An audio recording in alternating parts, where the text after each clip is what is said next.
following is a presentation of the Belly Up Sports Media Network.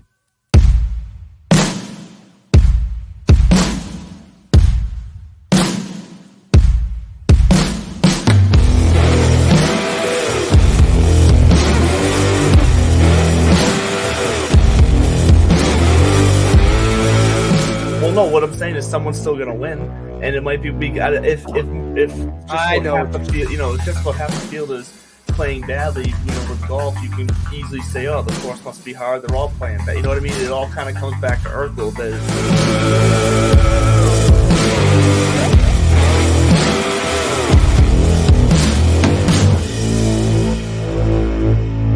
Sergio has been like, I can't wait to leave this place. Yeah.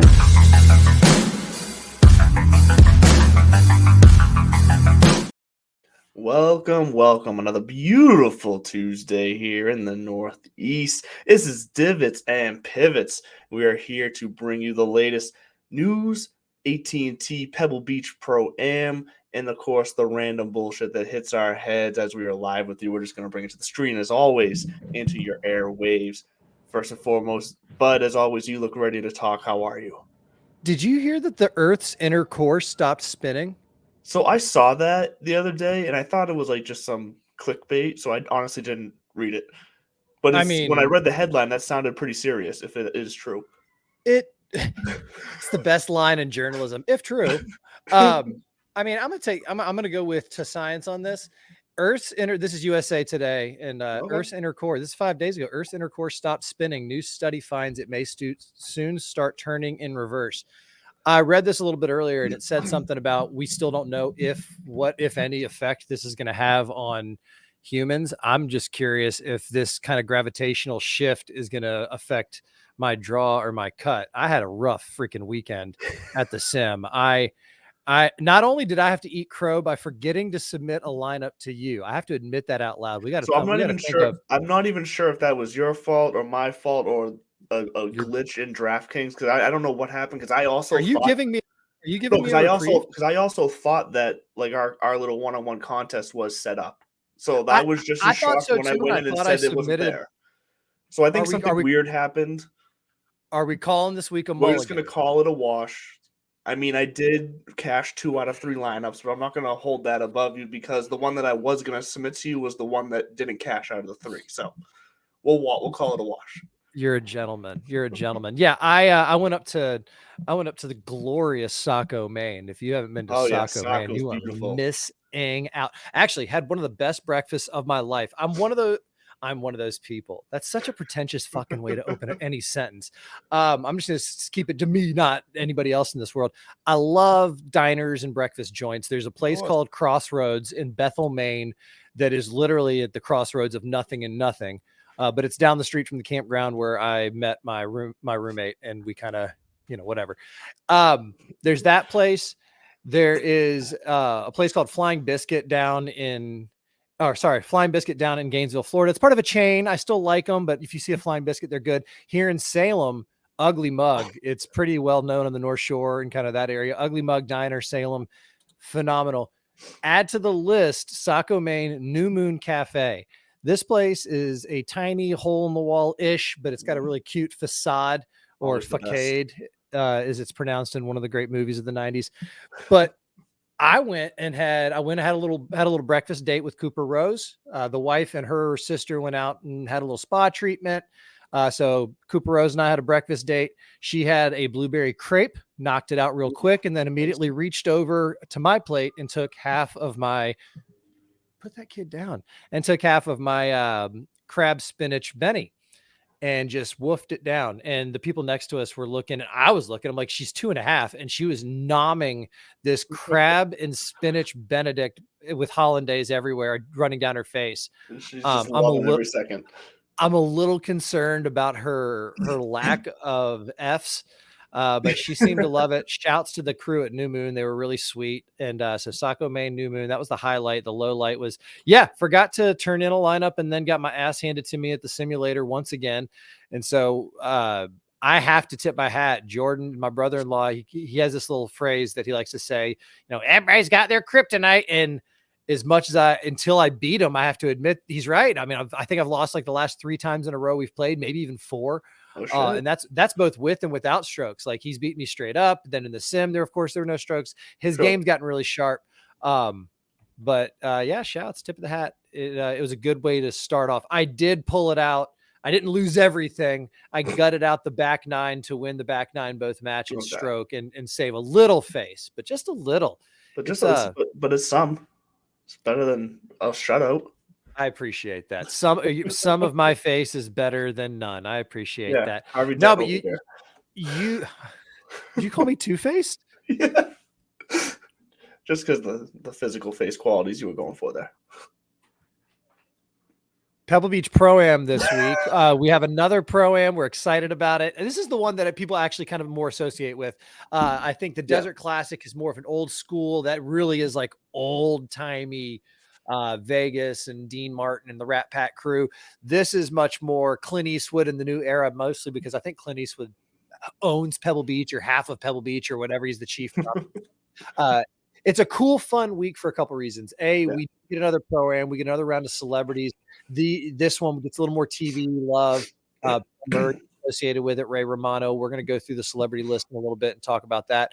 I always love going back to Pebble Beach because Jim Nance's house that's got the 3-scale replica of the par 3 7th at Pebble Beach. Yep. And in his backyard, and you can go there. He's got a plaque. Well, we can't go there, but when people go there's like a plaque there with who's made a hole in one. He's got the Masters music playing in the background.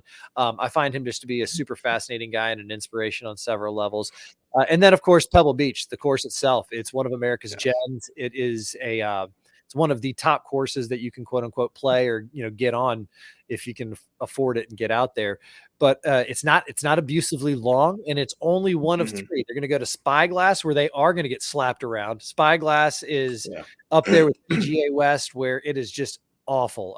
There was a U.S. Amateur back, or not too long ago. Is it 2019, 2018, somewhere in there? And the medal round play, which is stroke round, that's the tournament lingo for stroke round, is medal play as opposed to match play. The medal play average was something like 79. Was like the stroke average for the U.S. Amateur.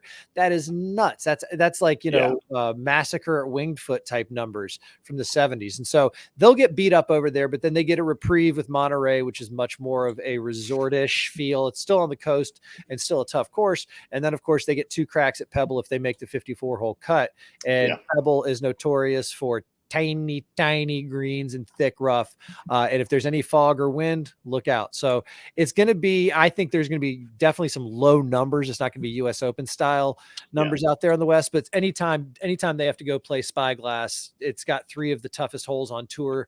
It's going to be, I say pay attention to where your dudes are on what day. And this is a location where you need to pay attention to the weather. And full disclosure, haven't looked at the weather this week. I have no idea. And I was actually just double checking. Blind.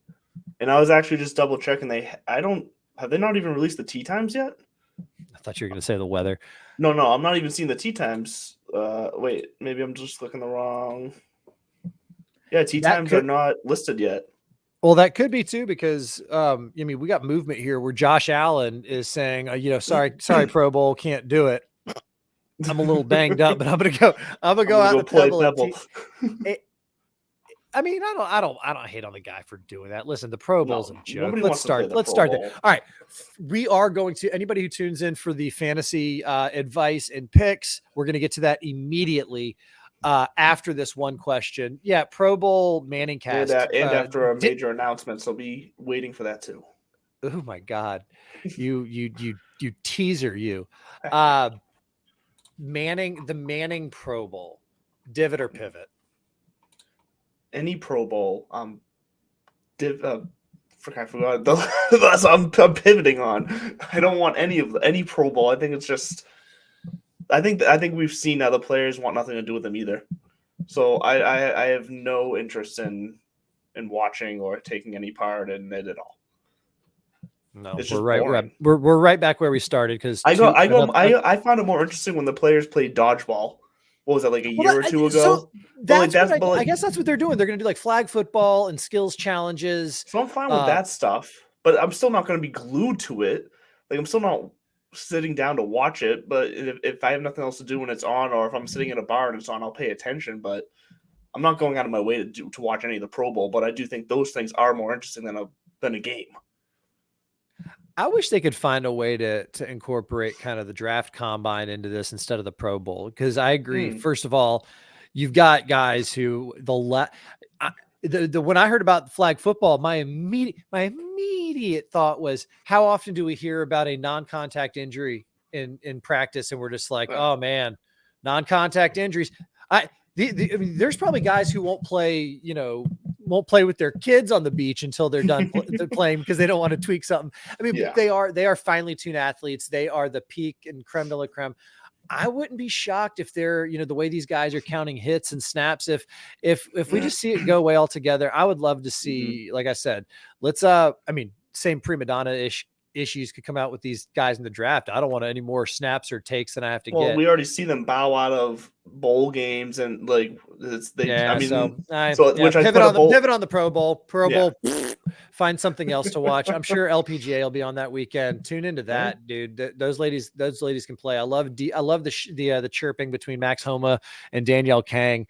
Even though we didn't get our shit together last weekend, Max Homa did. So if you didn't catch that, the California, I think I said it somewhere else, the California kid is California king. 4 of his 6 wins have come out there. And I'm going to go ahead and just say it now, whatever the price, I'm putting him in my lineup. I don't care leverage or anything. US Open, LA North Course. I'm going to put him in there. And if Stu Baby can get in the field somehow, I'm going to find a way to put Stu Hagstead, because that's his home course as well. So one of the main things that I can't believe we missed last week, because we're usually all over it in a few times it happens. We missed a Keegan Bradley week.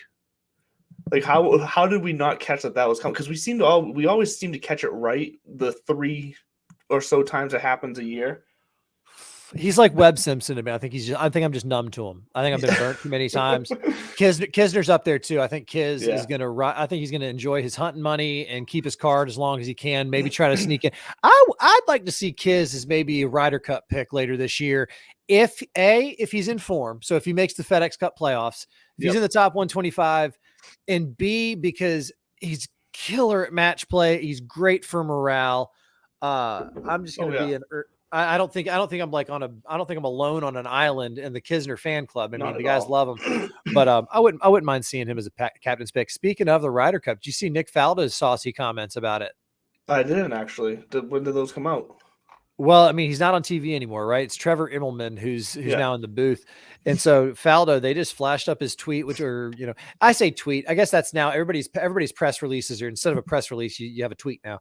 And he's put a tweet out there basically saying about the guys who went to live.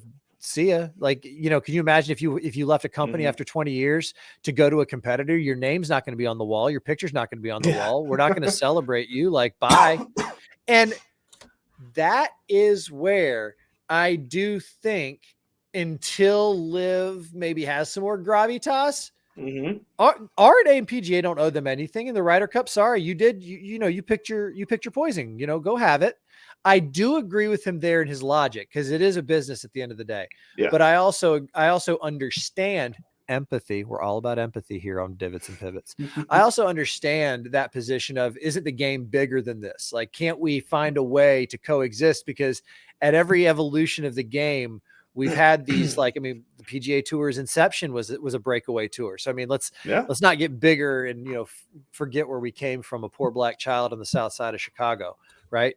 All right. So back to the Pebble Beach Pro-Am. I'm in love with it. It's one of my favorites every year, again, because the celebrities. So here's my question for you. Yes. If you were going to play in the Pebble Beach Pro-Am this year, and you and I are tour pros all of a sudden, shouts to PXG. They really hooked us up. Although I think I'd be a TaylorMade guy. TaylorMade's announcing some really interesting signings, not just Nelly. Now they've got, I can't even remember the dude's name. Guy's got a ponytail and better calves than I do, which bothers me. They're just signing like YouTube golfers. That's what Callaway's doing. I was just going to bring that up. That's exactly what Callaway just signed. Good. They just signed Bob Does Sports. Like they're doing the same exact thing. Are we officially saying that Divots and Pivots is open for consideration? I mean, I'd take like Tour Edge or whatever Bernard Longer is shilling on the Golf Channel. These guys, but these YouTubers now they're getting their professional club fittings. They're getting hooked up with a custom set tailor made to them. Well, not tailor made, but you know what I mean. This entire thing is about bringing product to eyeballs. And so I don't blame them. I think it's awesome. Kudos to you. Hopefully we'll see you at the table someday. But until then, in our hypothetical Pro-Am, who are you tapping from the celebrity world as your partner? Look, I'm going to go with an easy, obvious fan favorite. There's no one else I'd want to play with other than Bill Murray. God, I was going to say, if you pick him, I have to go somebody else, but I am going to say that's my 1A. But it's too awesome. It's just too awesome. What question? Because I mean, here's the thing too.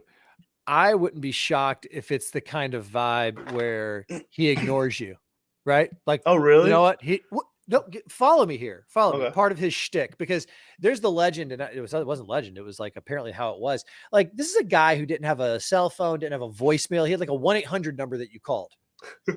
I'm serious. Like, looking up these these myths about Bill Murray, and like, you had to call and like leave a message. He may or may never call you back. Like, he's been this elusive character forever, and I almost think that if some kind of nobody, if some Make-A-Wish or actually that's wildly morbid lottery, we entered a raffle and we won. Sure. We got to play in the Pro-Am contest winner. Right. I could see him given the full Bill Murray experience by like big timing you at first, maybe for a little while, until there was a moment where he got to bust your balls in front of, 50,000 people or whatever the TV audience and live audiences, just to crack you and be like, lighten up. Like, we're out here to have fun. I would want it, right? Like, thank you, sir. May I have another? I second that. I don't know if he would be my 1A, because I already have that fantasy in my brain and now I just don't want it to be broken. I couldn't play with Josh Duhamel. Couldn't do that. He's too pretty of a man, although he's got a great personality. Steve Young, childhood hero. I would love to play with him. But then again, I also think that he's been chatted up about football so much, and I don't really care who he is as a person. He's just a great football player in my mind. Okay, here's probably totally nice guy. Yeah. Here's another one. Then, I'd want to play with Tony Romo, because I want to know what the hell he's been smoking recently. I'm looking for his name to see if he's there this year. Is he even there this year? I'm not even sure. I don't think he is there. I'm not seeing him on here. You know what? I like that, and I'm gonna steal that, because I would love to just. I'm a Tony Romo fan. Don't at me, bro. I just think I like the place that he holds in sports to be smart enough and engaging enough to the right people that he gets to piss off everybody who just hates him, because he's kind of. Well, I also just love that you just used place and hold and somehow didn't reference his place holding career. What do you mean? I used the words, didn't I? No, but also he is an incredible golfer. Like, the guy goes and tries to qualify for the U.S. Open every year. He plays in these events. He'll be at Tahoe. He gets exemptions to things. And the only way to get better is to play with people better than you. So Tony Romo would be my choice, maybe followed closely by Jason Bateman. But that's just with the crew that they're showing as the 2023 celebrities. Bateman would probably just be funny, and I also think he'd be a good barometer for whether or not you suck as a human. Because I got a feeling he too. If you showed up and you tried to chirp him, or you tried to, be cooler than you actually are, just be genuine, be yourself. I got a feeling he would put you in your place real quick. He's probably a super nice guy, but probably gonna be like, we're not going to do that here. We're not going to be douchey today. Okay, let's leave that at home. You know what? You're probably right. He would say it just calmly that too. Hey, Andrew, we're out here to have a good time. Okay, let's just leave those comments in the bag where they belong, and focus on getting the ball down the fairway. All right, let's go. Yeah, take some time while you look for your ball there and reset yourself. All right, so we mentioned the courses, we mentioned the location, we mentioned the format, we mentioned the celebrities. You want to talk about some players real quick after the announcements? Yes, after the announcements. So first off, the big announcement coming in here hot right now. There'll be some changes on the show here. Myself and Hold on, Bud am I getting fired live? I was just going to say myself and Bud are not going anywhere. But if you are used to finding us and listening to us and watching us here on the Divots and Pivots YouTube channel, in a few weeks after the Super Bowl, we are going to be making a change to broadcasting on the newly created and merged the Fantasy Corporation's YouTube channel. So you'll be able to find this show in a few weeks after the Super Bowl on that channel. So make sure you get over there and subscribe. I will make sure to actually put out a tweet with the link to that YouTube channel. I meant to put it in this description. It's not currently in the description.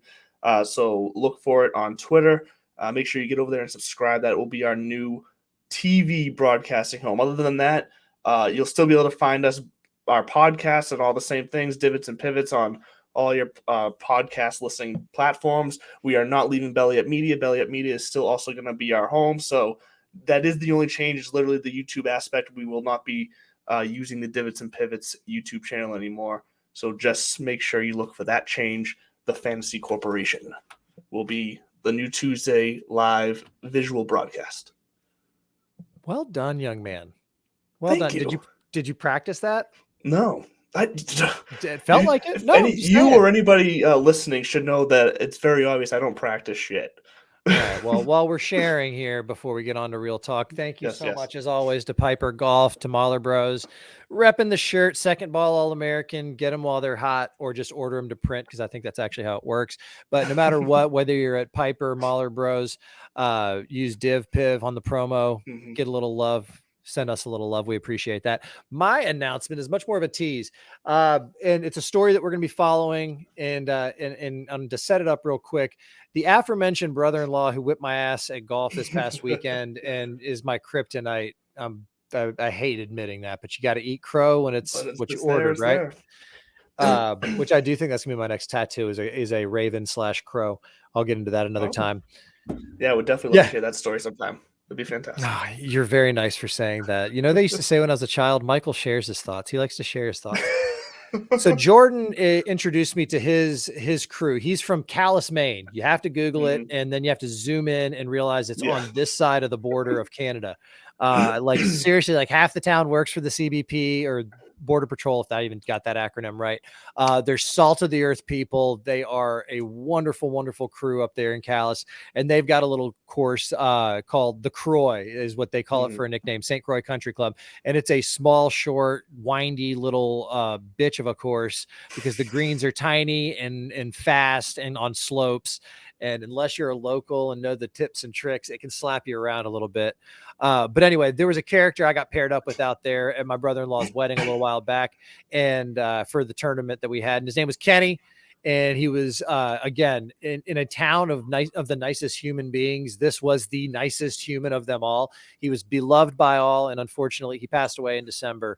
And really, golf held a special place in his heart. And so the boys from the Croy and Calais are going down to Orlando to celebrate Uncle Kenny, and they're going to let us follow them around a little bit and come on the show afterwards and tell us about their stories. And this is a crew of guys you're going to want to meet and hear about. They're fun. They love golf. They love life.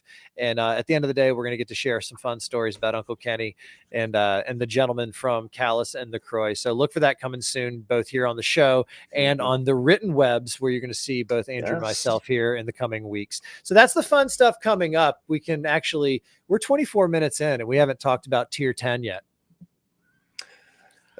So sorry. One more thing. I actually, and this is both for you and for Uncle Kenny and for everybody else out there. We appreciate you and everything you do to keep this little dream alive. You did not tell me to have a shot prep, so here's to my water. Yeah, I take a shot on this show every week. That is but you don't usually toast anything, so I wasn't ready for a formal toast in someone's name. Well, you're going to hell. I mean, that was already decided. I was about to say for other reasons, right? I'll see you there. For many reasons. All right, on with the show. Let's talk about some golf. Who do we like? Who do we not like? And why? what are your key three going into this week? And once again, just to reset it, we're at the Pebble Beach Pro-Am out there on the peninsula. They're going to play Spyglass, which is going to slap around at 7,400 yards. It is one of the hardest courses they see. They get a crack at Pebble, and then they get which everybody knows about, and then they get a crack at Monterey Peninsula, which is a little bit easier. It's kind of more of a resort style course like we saw out in Hawaii. Just as far as how hard it is for these guys, 54 hole cut, more of these slows, and this one's even slower than the Desert Classic. These rounds are like 6 hours TV because you got guys like Bill Murray out there doing their thing and yanking old ladies into the sand trap. So, that's the set. That's the stage. That's where we are. And that's what we're going to talk about. So looking at that, what do you like this week? What are you focusing on when you're making your calculations for the kids at home? So there's not much has changed from last week. Strokes gained approach, strokes gained putting, strokes gained ball striking is still there. And honestly, par fours within the distance of 450 to 500 is still there as well. The biggest change for me, though, to really hone in on the approach shots and the accuracy is that I tightened up the proximity. Last week, we were looking for approach shots of 200 plus, given the way the course is laid out. This week, we are looking at having those approach shots be a lot shorter, between 100 and 125 yards on average. So that is that's the distance that is more prominent at this tournament than on tour average. So those are the five: ball striking, approach shots, putting 1 to 125 and 450 to 500. I will say putting is the one that if someone's off, low on putting on these, but it's the only thing they're really low at, it's the one that I'm willing to make a kind of a personal adjustment in my head, maybe factor in their recent results or their tournament history, because putting, it's a nice kind of tiebreaker, but it is still very, streaky. All right. I was just about to make a putt pun and say, why are you conceding putting as a variable if needs be? Well, like I said, I think I just told you. I know. Why do you have to answer the question? I had a great question set up.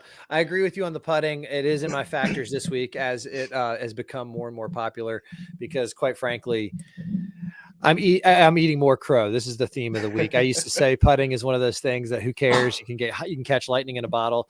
I disagree. If you're rolling the rock, that is where confidence sits. If everything is a gigantic hula hoop to you as a whole, it's kind of like as a basketball player. When that hoop looks that big, just give them the ball and get out of the way. So if you are rolling the rock like that, I think it is important. So, and I also have strokes gained approach in there. Really, actually, like I said, ball striking is what I use, which incorporates approach and tee to green. But the third, I was with you on proximity. I was saying this week is one of those. Pebble specifically is where you want to know who can throw darts from $125. And I think my calculations, I did 100. I think I did 125 to 150 is proximity is the range I took. I mean, 6 of one, half dozen of the other. My good old friend Keith Stewart, in a piece he wrote for Sports Illustrated, was using proximity 75 to 150 yards. So I was sitting there trying to splice hairs, I just thought about that for no other reason than I had to flip a coin.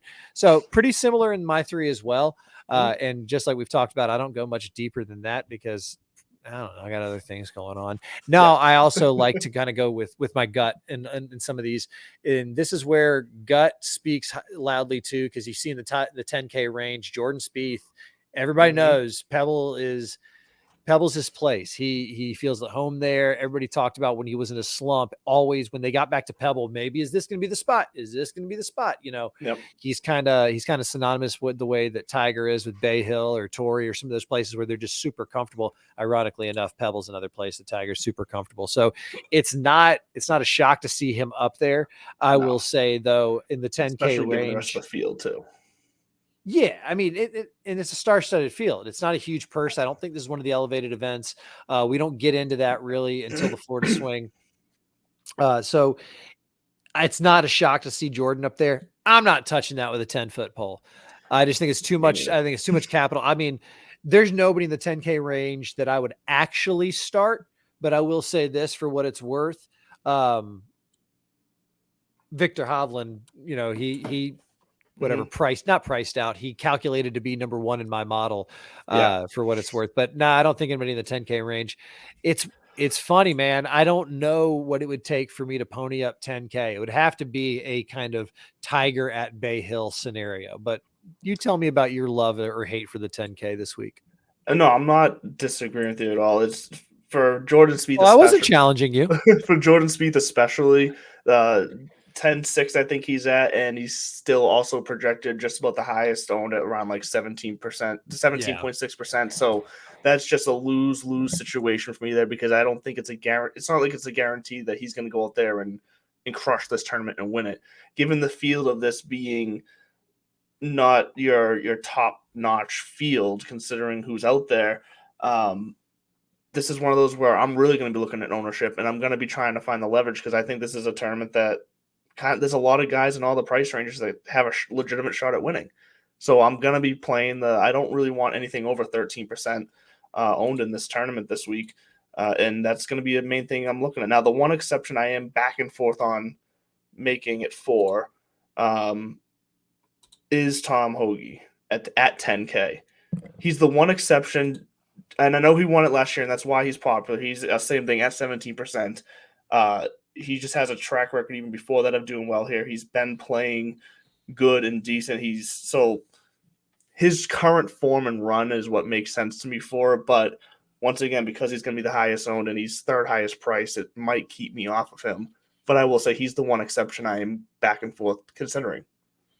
Well, back some more, pivot away from the hoagie sandwich. No, I just think it's tough. And I am going to go off script and say it is tough to go back to back in this league. Yeah.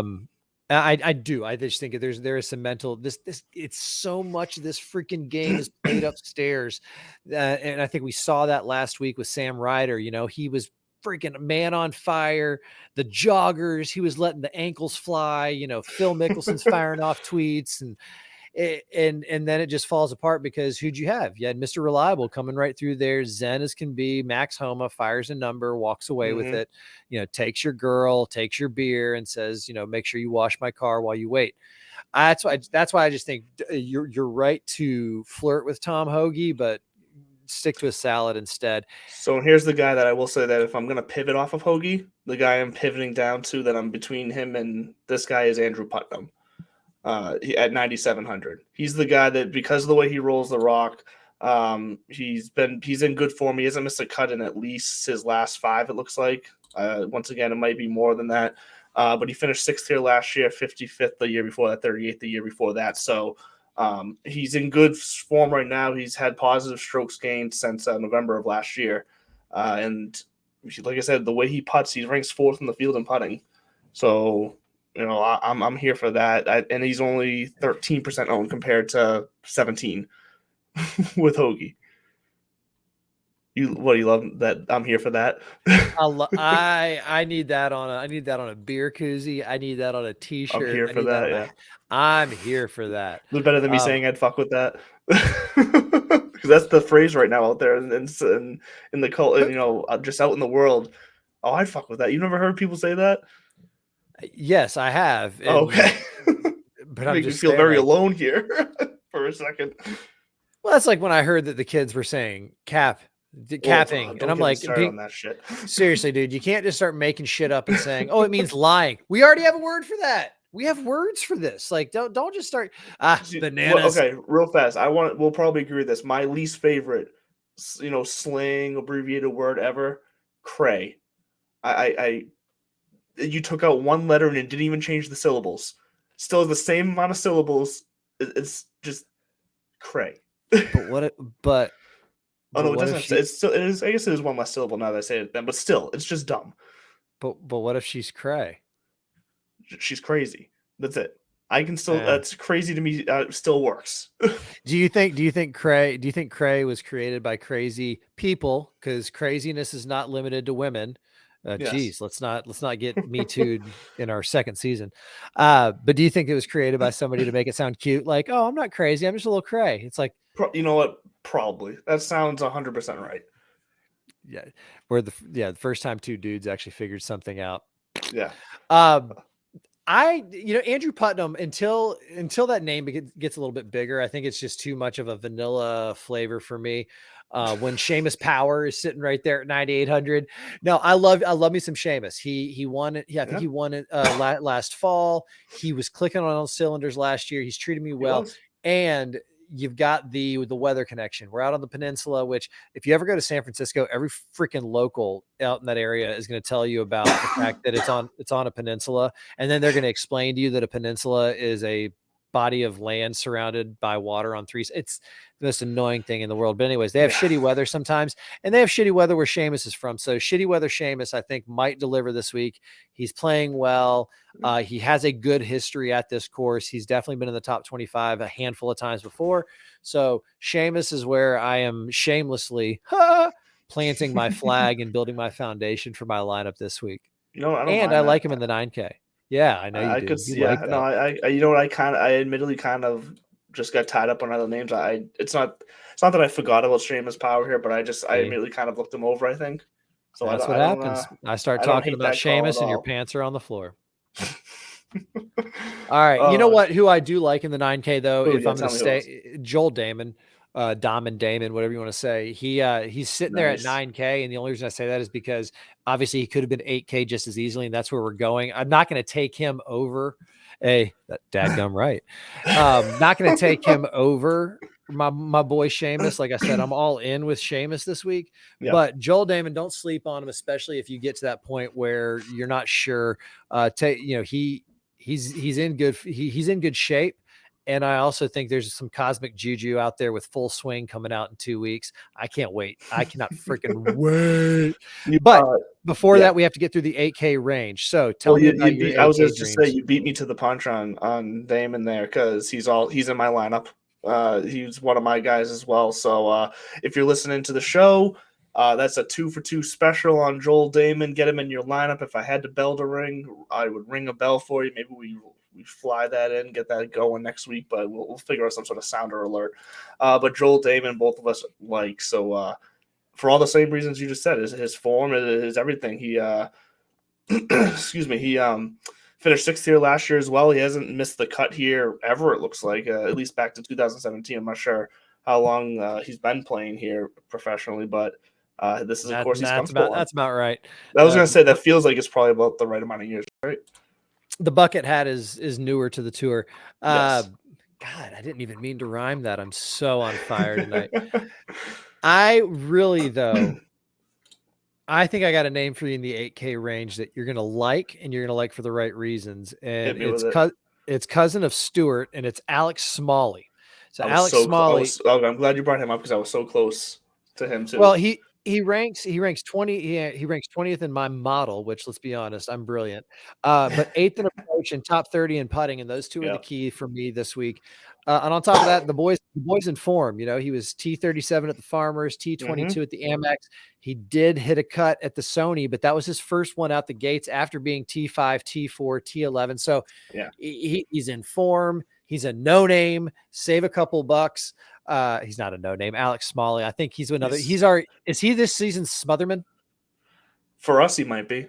The show could have been sponsored by Smotherman last year.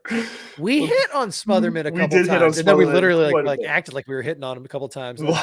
Probably should have tried to slide in those DMs. He might have come on the show. You know what? He might have. But no, I do agree. Smalley makes a lot of sense for me too. He just for balance and mathematical reasons, he didn't make it into my lineup, but he was in and out as I was building it. And if I play a few more GPPs, he will definitely be in some of them for sure. One other guy who since November last year has been all in the positives, up around your high teens of strokes gained total. So and even higher in this last month. So Alex Smalley definitely someone worthwhile there. Another guy in the 8K range for me at 8,800, Thomas Detry, however I might be saying his last name wrong, but truth gun to my head, he could walk in right now and say, "I'm Thomas Detry," and I'd be like, "Who the fuck is Thomas Detry?" Yeah, what do you do? But he's a guy that I'm looking at too. And so this is where, hold on, I gotta expand my screen here. Somebody out there is like, "Oh, golf show, and you don't know who this guy is?" No, I don't. There's like 500 pro golfers. Yeah, and they don't all come out for every tournament. Give us a break. But I was gonna say that I knew my lines were messed up. We deserve no breaks, no days off. Come on, man, you're in New England. But Thomas Detry hasn't missed a cut in his last 5 appearances, including a second place finish in Bermuda. All the last 4 appearances, all top 40 finishes. Over 30 strokes gained total for the entire month of January. It looks okay. Over 25 plus strokes gained total for the entire month of January. A great putter, top 20 in putting, top 20 in power force, 450 to 500. So Thomas Detry is, for me, at 11% owned. 8,800 is a good play in that 8K range. Is there anyone else in the 8K range that you wanted to tackle? Two things. A, I'm on the Detry train because he's from Brussels, and I have a small love affair with the town of Brussels. We'll tell story time later. Some guy, never mind. I'm not going to go down that road, but I do love Brussels. Been there a handful of times. It's a great place. Truth gun to your head. I want you to take a look at that 8K bracket, and you tell me there's definitely one more name that I'm not giving up on. He had a flash with he had a brush with a top finish recently, and I'm going to keep banging this David drum. Lipsky, I know. David Lipsky, come on down, 8,200. Form is everything, and I'm not saying it was like last week, but it was recent enough, and it fit my budget. Like I really needed to make some room for Seamus Power when I was going through my stuff. I didn't know who I wanted to anchor with up top. I went through my 8, 7, and 6. I don't know if I found a 6 or not. Tune in to find out. But David Lipsky, I do think that he is a name that's flirted. He's kind of like, I'm not going to say he's a Cam Young, but his Cam Young is freaking good. Yeah. David Lipsky's very good, but I think he's up there enough, and he's been in the top of the leaderboard enough that if he catches lightning in a bottle, he'll win, but I don't need him to win. I just need him to keep being around for every weekend, and that's what he's pretty reliable at. Yeah, Lipsky was someone who was popping for me as well, and I didn't put him in my lineup against you just because I knew you were going to, and I needed to have some spots that were different from you. So he's my DK. He's my DK kryptonite. So I'm letting you have David Lipsky, but I do agree he was someone I was taking a good long hard look at. So I was not surprised at all for you to be going there. I was tempted to go back to giving Ben Griffin and another shot. I was on him last week. And it worked out all right, but not as good as I thought. Was close to going back to him. He finished 31st last week, but I ultimately did not because of pricing. But he's someone else who I think could still have another good week. Ben Griffin, 8,600, but 17% projected ownership was another big reason why I stayed away. But the 7K range is juicy. It is juicy. We're going to get into some juicy 7K, but I want to give another tip of the cap to the boys over at the boys and girls and theys and everybody else. And how about this? Rewind. Everyone. Just say everyone. Thank you. Tip of the cap to everyone over at Fantasy National, because I was just in there. I was in my little Google Sheets, my little nerdonomics. And all I do is I go into Fantasy National. I build my little model. I copy and paste the results into a Google Sheets and get out of there because we share an account and I don't want you seeing my homework. And then I just now realized that when I was in my Google Sheets on my phone, the names are still hyperlinked me right back into Fantasy National so I can get to the player stats and the bios and everything like that. Because my 7K guy, I couldn't remember why I picked him. And really, it was because he's top 10 in my model. And I was like, wait a minute, you're 7,600 and you're ranking 8th, 25th in strokes gained approach, 53rd in putting, 20th. I think I know who you're going for. Approximately. Lanto Griffin, cousin of Ben. No, we're on the same wavelength this week because he's someone I was also giving. I didn't go with him in the end, but he's someone I was giving a serious look to. And he's a couple of reasons. A, I'm just trusting the science. And when I went down there and I saw he was in my top 10, and he's got a little bit of a pedigree to him. If you look at the other publications out there, I don't know if you read Golf Magazine or PGAtour.com or any of the other ones, and I'm just kidding. You do see his name popping up elsewhere. So when my science lines up with their science, that's science. And I'm going to give Lanto a shot this week. I do think that he's another one of those Lipsky types, and he was Lipsky before Lipsky, where is this a name? He also Lanto. Like, come on. That's one of those names. This guy was meant to be on a trophy somewhere. So he's flat. He's flashed before in past seasons. He's got a good run at this tournament specifically. 2 top 20s in the last, going back to 2018. He's played it 3 times since 2018. Every other year, it looks like. I wonder why that is. He plays only on even years, it looks like here. But still, he's got a good pedigree here. Like you said, he had a good week last week, finished in T37. He did miss 3 cuts before that, but I was on him because of his pedigree here. Does seem to be playing a little inconsistent now, which is a part of why I stayed away from him myself. 15% ownership for the risk of how he's playing at the moment wasn't lining up for me, but I get it. You know why you get it? It's because this is where I'm going to sell you on something I've already sold myself on because I need that Yes. reassurance. Yes. That was a powerful burp. You're lucky I muted that. Because this environment, when they're playing in this is the kind of place where it could loosen you up. Sure. To get things clicking again. And like you said, he's got some, listen to us. We sound great. I mean, I know, welcome to health in New England right about now. This is the kind of tournament where maybe the atmosphere loosens him up. And, again, you've got everything around, things are clicking, you're familiar with it. So hopefully, and again, I'm trying to talk myself into my play because that is a lot of leverage for this little bit of money.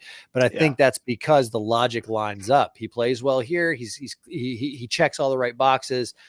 Right. He's not on form, but when you've got this level of familiarity in the right places, maybe it's the week. Then again, we're talking about splicing hairs. What is it, 156 fucking players? Come on.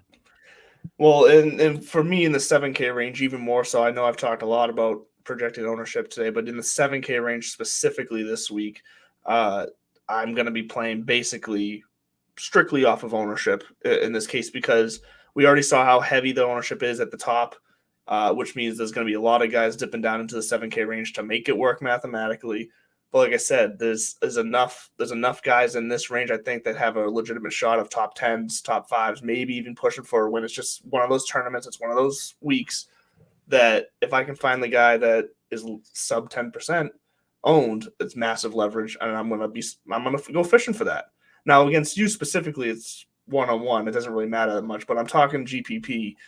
Which is what the majority of people play. So I thank you for bringing us back to the reasons people listen, which is like you said, GPP, not these head-to-head nonsense.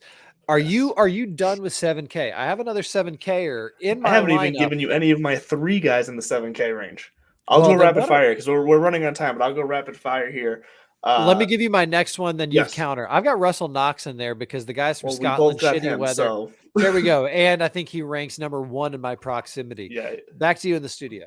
Yeah, Knox was pretty high up for me as well. I think he ranked 3rd in my model. So Knox is a guy that I was putting in pretty quick into my lineup. Another guy that I put in there too is Joseph Bramlett. He ranked 5th in my model at 6% projected ownership. Finished T13 last week, T54, T54, T64, and then T9 in his last 5 tournaments. He did miss the cut here last year, but did make the cut 3 consecutive times the times before that. Although one of those I'm going all the way back to 2012, so I'm going to cross that one out. 2020, 2021, he made the cut here and missed last year. So Joseph Bramlett. Joseph Bramlett. I looked at you as if you were speaking Sanskrit, and then I've heard the name before. But quick question for you, and you're talking a lot about leverage, a lot more than a normal human would. No, I'm just kidding. 54 hole cut. Talk to me about leverage. 54 hole cut. Do you care about ownership, knowing that you get that extra day? I can't wrap my brain around, does it matter where the cut is, or is leverage? Because at the end of the day, this one field is all playing either a 2 or 3 day cut. So when we had the 54 hole cut just a couple weeks ago, you're not wrong. It is for me a little less about ownership in that sense because everyone's going to get 3 days no matter what. So it's the points are going to spread out a bit.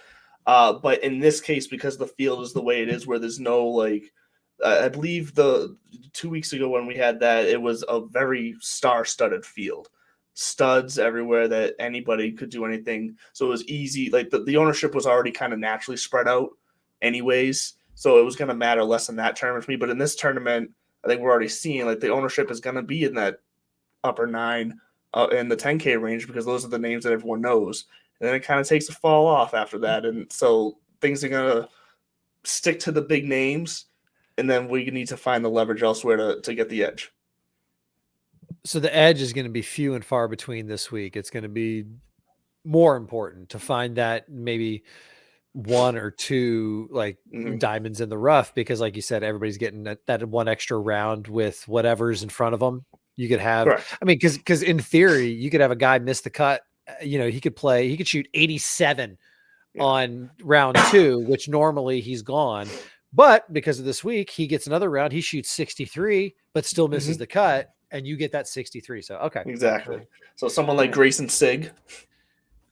God, Grayson what a Sig. good name. Hey, Grayson Sig, 10% projected ownership. He's my third 7K guy. You want to, all right. So there it is, folks. We'll get them back out there in other formats, both the social media channels, and starting probably next week, the Belly Up network of websites and written printed materials. I don't think they write anything, but it's definitely written and readable. Liv is about to be back. I panicked earlier because I was like, shit, are they starting this week? No, they announced their schedule this week, and I still have beef with them. Not coming back to Boston. I know. I'm really having a hard time coming to grips with this, because there's another layer to that, and I don't think Liv is going anywhere. I don't think so either. I definitely think it's here to stay. I think the format, I think everything is going to work. I think everybody's moved past the moral objections. I will say this, Mr. Norman, for all the shit I give him, he has a point when he points out how many, Fortune 500, 100, how many sponsors on the PGA Tour, how many of these other entities do business with the similar entities that he's doing business with. And he's like, we're really splicing hairs here. So when you take 3 steps back, thank you. When you take 3 steps back, I got pumped this week, man. I saw all the flooded, hey, our schedule's live. I still was pissed about not seeing us on there. I think they'll be back. I sent Hudson Swafford a direct message. I was like, hey, man, come back to Boston. But seriously, like, good luck this year. He put out a statement about how excited he is for the upcoming season. I did see that, so he's pumped. And this is where we can talk about last week. A live player is going to win a tournament that's not a live tournament. It wasn't just Patrick Reed. Ian Poulter was right there until he shit the bed at the end. And then I saw another social media guy in golf who has got a way bigger following than me. He made a good point about, I can't remember the name right now, but he made a good point about the sheer volume of Spanish speaking talent, quote unquote, is the way he put it, that is at live right now. That's true. I was talking this past weekend, up in Maine at the X Golf. They've got a dope ass simulator downtown Portland. If you're in the old, we should do a show from there. They'd probably hit us. They're a wonderful crew. Anyway, we were talking, and I was like, it's a global game, because it was very much is this really going to fly? Is this, that, or the other? And I realized I was talking to some folks who, not to sound like a snotty asshole, but are not golf fans. They're just sports fans. Right. And that's fine. I admit that. I'm like, do y'all follow golf? They're like, no. I'm like, honestly, I think it's going to live. No pun intended, because it is such a global game, and Greg Norman is such a global presence. And you look at the talent they're signing. I mean, they're going to let the PGA Tour have a stranglehold on the kind of Western half of the world. And I think they're just going to try to offer a different product wherever they can get it. And the team concept might catch, but I think it's going to be drowned out by TGL, because the Tiger Golf League, which I don't know if it actually sounds, it's Tomorrow Golf League. Come on, guys. Yeah, Tomorrow Tiger Golf League. Tomorrow, my ass. I mean, Matty Fitzpatrick, come on down. He's the next one. He's the next one, yes. And what'd you say last week? They're trying to get 12, 16. I should know. This is supposed to be my area of the show. I don't think I did say anything about those numbers last week, so I'm not sure. But those numbers sound like they would make sense. So yes, right. but that's where we're going to get our fill. Also, I love the format. Monday night, as soon as the Super Bowl's over, all right, Monday nights with Tiger and the gang. I mean, come on, that's it. It'll be interesting. I do wonder if, even with these names, if virtual golf will translate. Because I'll tell you what, there are moments where I hit a ball into a screen and I feel like I'm Tiger. Because you get the flyover and everything. And and I also know that I'm like there are some differences in these simulators we play. I think it'll translate because they're picking the right people. They're picking the biggest freaking names in the world, which, let's be honest, it's an incestuous industry and everybody knows everybody. So you do have the PGA Tour along with TGL and TMR Sports and whoever else is in there. And I'm not saying that in a derogatory manner. I'm saying they know what they've got. They have an opportunity here to combat the whole team concept, but Liv's not going anywhere. I do think that the whole team thing is dope. Bubba Watson was out there talking about how even his kid, he's like, wait a minute, what do you mean you know who the aces are? Which is not even Bubba's team. Like, that's DJ's team. And he's like, even my kid's like, oh yeah, because of Dustin, because they win everything. And it's like, he's got a point. Winning sells. As Gordon Gecko said it, man. Was it Gordon? Greed is good. Like it. Yeah. What was the name of that movie? That was Stop. What do you mean? What is the name of that movie? I know. I believe me. I've seen it a million times. I'm 10, blanking on the 9. Dude, 8, you put a gun to my head. Now I focus. 7, Look, you just 6. made someone with ADHD focus on you counting instead of what I was trying to figure out. Don't turn into a victim. Don't turn into a victim because you can't remember Wall Street. It was Wall Street. It was just called Wall Street. Okay. It was just called Wall Street, not Wolf of Wall Street, which somebody the other day pointed out turned 10 years old. Is it really that old? I guess it is, yeah. Another truth gun to your head. Actually, this is not a truth gun. I'll put the safety back on. Yeah, sorry. Woo.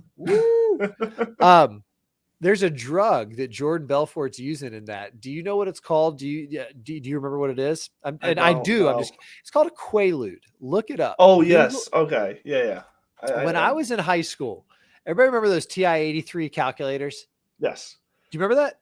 Did you have games on your calculator? Yes. Who did? What games did you have? I think it was just the Snake. I think that was the one I had. Yes. Okay, so Snake was it. Okay, we had a drug dealing game. And so I don't know who started this. I don't even know where I got it. I just remember, like, come on, your buddy has it. It was like weird peer-to-peer crack. It's like, here, give me your hookup and I'll give you my games. And it was all about like dealing drugs. It was a math game. It was all about, and that's where I learned about Quaaludes. And then all of a sudden they came up again in Wolf of Wall Street because Jordan Belfort is famous. That's what he's doing. That's his drug of choice. Yeah. They don't even make them anymore. Apparently Quaaludes are like not manufactured. It's illegal, but there's like a limited supply on Earth. And so there you go. There's your educational value. Go Google Quaaludes and what is happening at the center of this Earth. Something weird is going on. I would say Bill Nye, but fuck Bill Nye, pardon my language. I want Neil deGrasse Tyson on this. I need Neil deGrasse Tyson to explain to me what may or may not happen to my golf game as a result of the Earth's core changing directions. And that's not a headline that should be muted.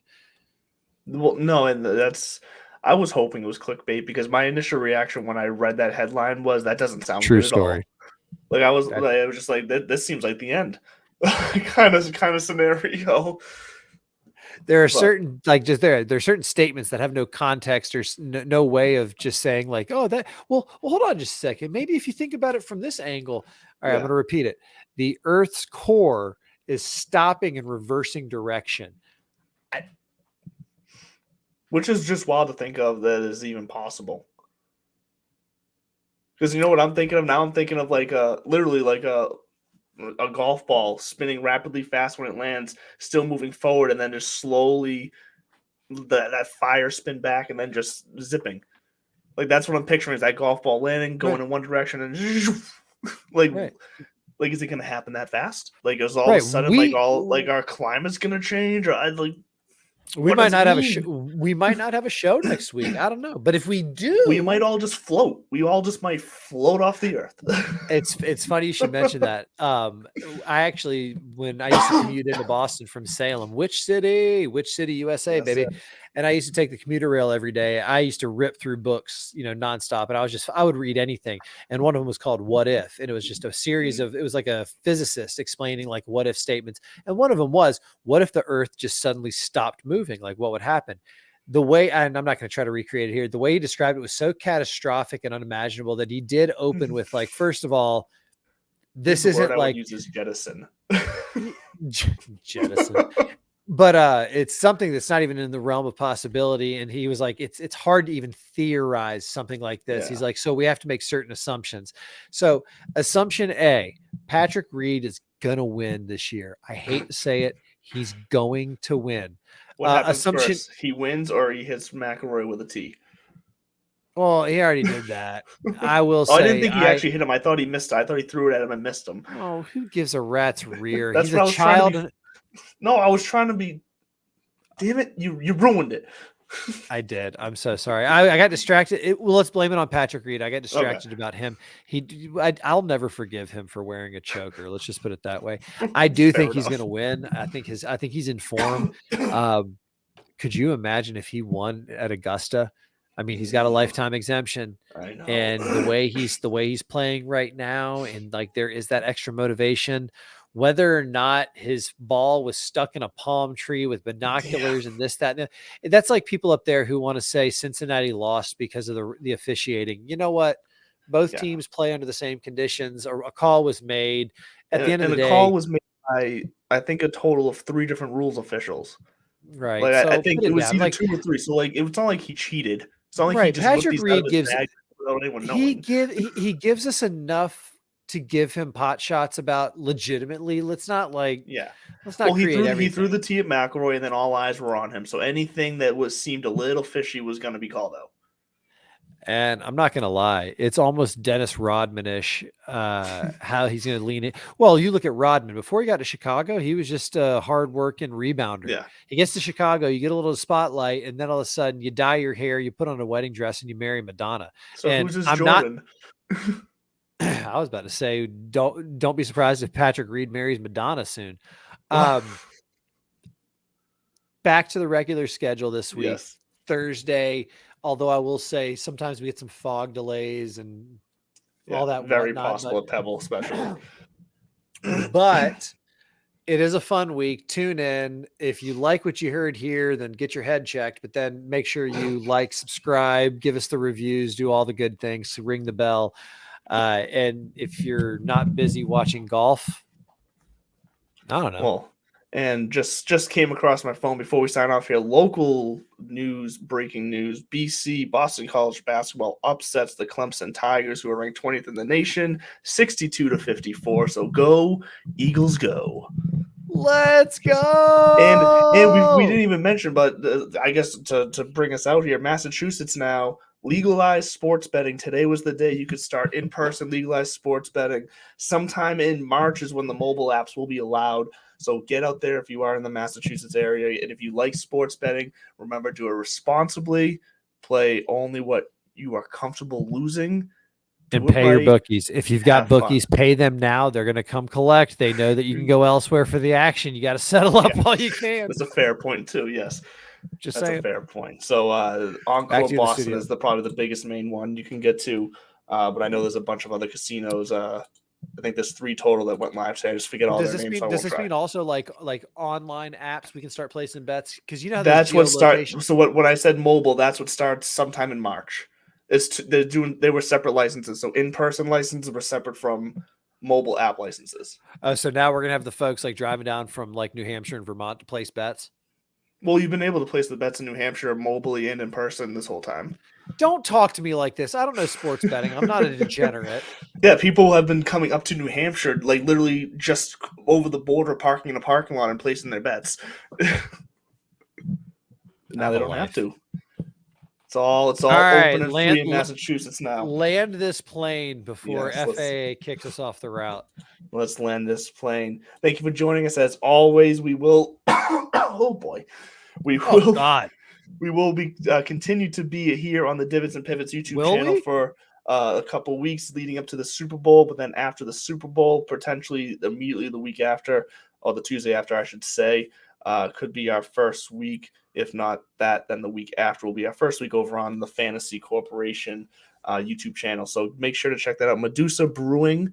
Is that what you're showing me? Well, okay, Medusa Brewing really is what. But had a shot of Knob Creek Maple and chased it with Medusa Brewing Laser Cat Double IPA.